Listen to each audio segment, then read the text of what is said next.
A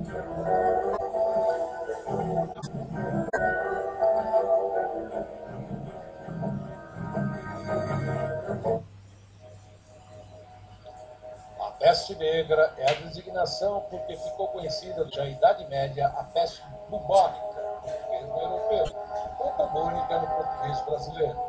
Pandemia que assolou a Europa durante o século XIV e dizimou entre 25 e 75 milhões de pessoas, sendo que alguns pesquisadores acreditam que o número mais próximo da realidade é de 75 milhões, um terço da população da época. A doença é causada pela bactéria Yersinia pestis, transmitida ao ser humano através das pulgas dos ratos pretos ou outros roedores. Os surtos de peste bubônica têm origem em determinados focos geográficos, onde a bactéria permanece de forma epidêmica, como o Elsopé dos Himalaias e na região dos Grandes Lagos Americanos. As restantes populações de roedores infectados hoje existentes terão sido apenas contaminados em períodos históricos. As populações dos roedores das pradarias vivem em altíssimos números em enormes conjuntos de galerias subterrâneas e comunicam umas com as outras. O número de indivíduos nessas comunidades permite à peste estabelecer-se, e com o constante nascimento de crias, há sempre suficiente número de novos hóspedes, de forma contínua, para sua manutenção epidêmica. Naturalmente, que as populações de ratos e de humanos nas pequenas cidades medievais nunca tiveram uma massa crítica contínua de indivíduos suspeitos. Nessas comunidades de homens, a peste infecta todos os indivíduos, até só restarem os mortos e os imunes. Só após uma nova geração não imune surgir e se tornar a maioria, pode a peste regressar. Nas comunidades humanas, portanto, a peste ataca em epidemias. Há várias referências epidêmicas mortíferas na Bíblia. No período medieval, em que a peste era a principal doença epidêmica mortífera, essas alusões foram interpretadas como referências a ela.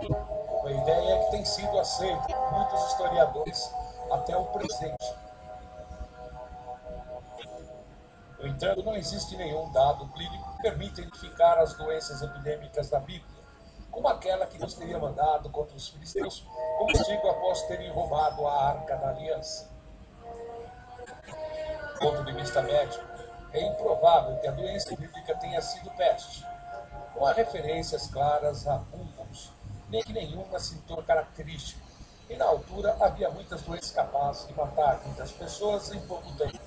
Se tivesse sido peste, teria de vir de algum reservatório animal, e nesse caso teria continuado a aparecer com alguma frequência na região. No entanto, os antigos Hipócrates e Galeno não mencionavam nos textos e a violência extrema, o que dizimou as populações durante a era de Justiniano e a Idade Média, fazem supor que não havia imunidades entre as populações da Europa e Médio Oriente nessa altura.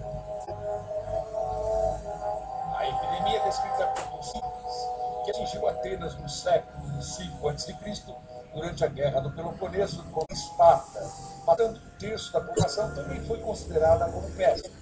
É muito mais provável, no entanto, que tenha sido outra doença como sarampo, varíola, na altura das doenças mortíferas devido à baixa imunidade. E, de qualquer forma, a população da Grécia, então, era insuficiente para lhe permitir estabelecer-se, pelo que desapareceu sem rastro. Só no século I é que Rufus de Éfeso, um médico grego, nos dá a descrição mais clara da peste da Líbia, Egito e Síria. Ele descreve os bulbos duros, febre alta, dor e delírio encontrados pelos seus colegas nessas regiões. A descrição da doença por Rufus deixa claro que a doença era extremamente comum na região. Nessa altura, apesar de sua referência por um médico do século III a.C., que ela teria descrito, o que leva alguns historiadores a supor que já seria epidêmica mediterrânea desde há muito tempo. No entanto, será mais provável que essas epidemias do século I sejam devidas a raros viajantes infectados. De fato, foi à volta do primeiro ano da Era de Cristo que as primeiras ligações regulares por barco do Egito Romano para a Índia foram efetuadas. A peste é transmissível de pessoa para pessoa, mas desse modo a transmissão mata rapidamente.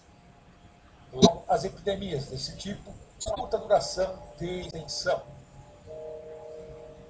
Como não existiam populações de roedores infectados nessa altura pelo Mediterrâneo, a transmissão epidêmica da peste por toda a Europa e Médio Oriente seria impossível.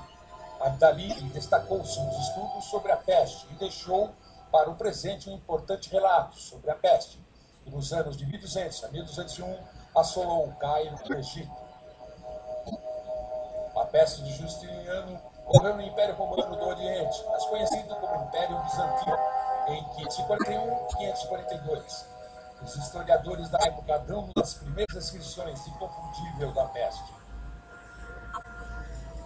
Esta pandemia provavelmente originou-se da Etiópia, a partir do reservatório dos Grandes Lagos, e pelos navios romanos que faziam comércio com a Índia, e estão no território de Bizâncio, no Egito.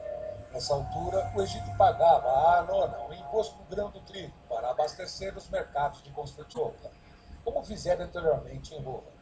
Teria sido por esses navios que a peste chegou à capital. Nessa cidade de quase 1 milhão de habitantes, a peste matou no seu pico cerca de 10 mil pessoas por dia. Segundo o historiador da época, Procópios, acabou por matar 40% da população da cidade. A mesa foi também dizimada, levando o imperador Justiniano a promulgar leis novas de sucessão para lidar com a situação da perda aguda de seus militares e burocratas. Nesta altura, o Império Bizantino lutava contra a ocupação bárbara das terras do antigo Império Romano do Oriente, tendo já graças aos seus generais recuperando ao norte da África, incluindo Cartago e os dos Vândalos, e a Itália ao sul da Península Ibérica. A perda dos fundos e dos homens da capital devido à peste foi determinante na cessação das hostilidades no período do maior sucesso, levando finalmente à derrota de campanhas pela pressão contínua das tribos bárbaras não conquistadas que a habitavam. Ao todo, teriam morrido 25% da população das costas do Mediterrâneo Oriental, 9 milhões de pessoas.